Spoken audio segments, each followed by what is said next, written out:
കോഴിതൻ കുഞ്ഞിനെ ചിറകടിയിൽ മറയ്ക്കും പോലെ,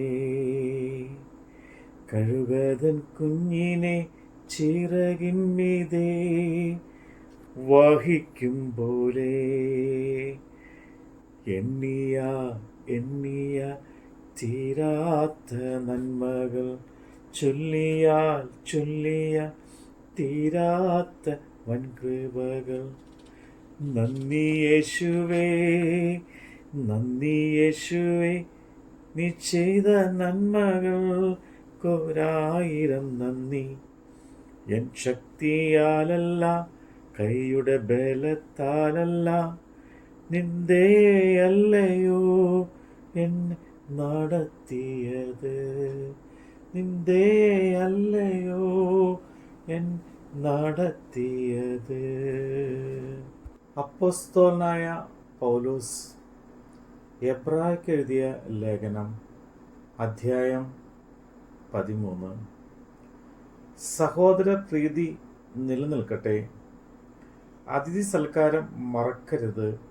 അതിനാൽ ചിലർ അറിയാതെ ദൈവദൂതന്മാരെ സൽക്കരിച്ചിട്ടുണ്ടല്ലോ.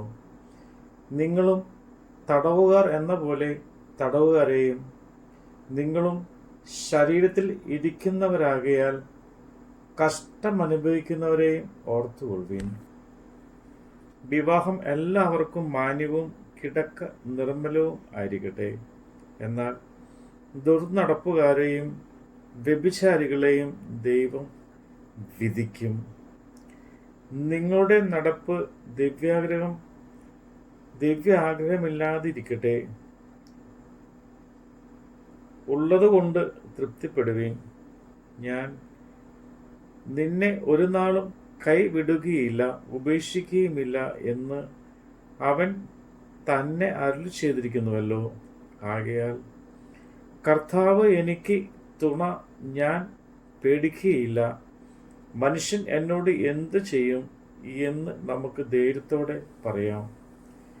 നിങ്ങളുടെ ദൈവവചനം പ്രസംഗിച്ച് നിങ്ങളെ നടത്തിയവരെ ഓർത്തുകൊള്ളുവിൻ.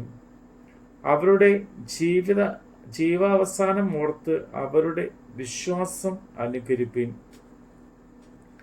യേശുക്രിസ്തു ഇന്നലെയും ഇന്നും എന്നേക്കും അനന്യം തന്നെ.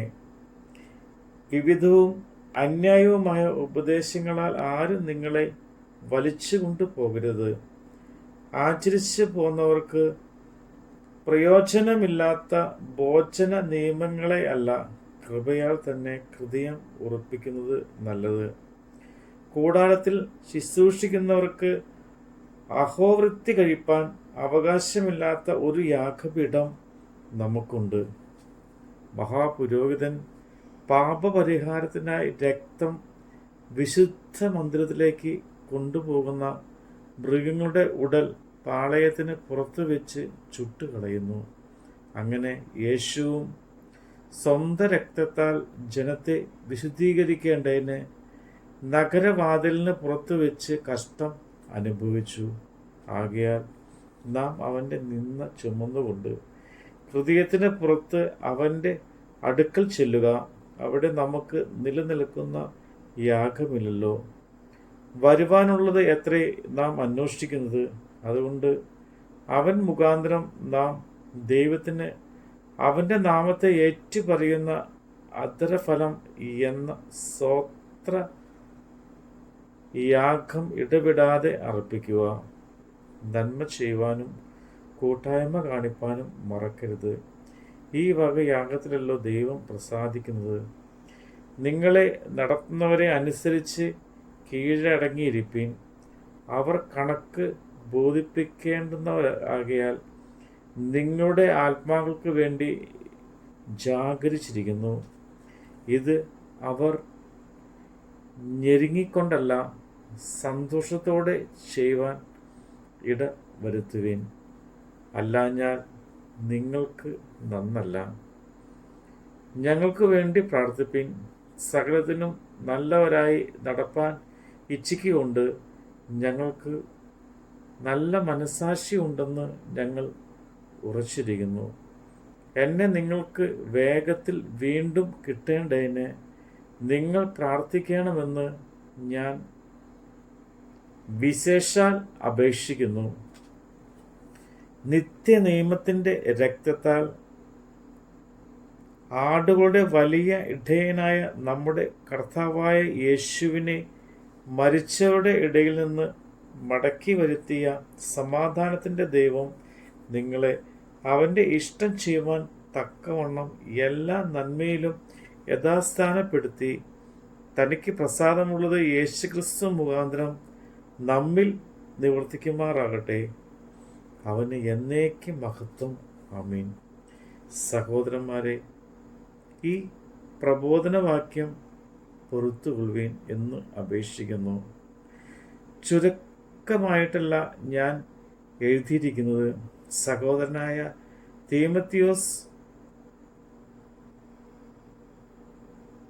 തടവിൽ നിന്ന് ഇറങ്ങി എന്ന് അറിവീൻ.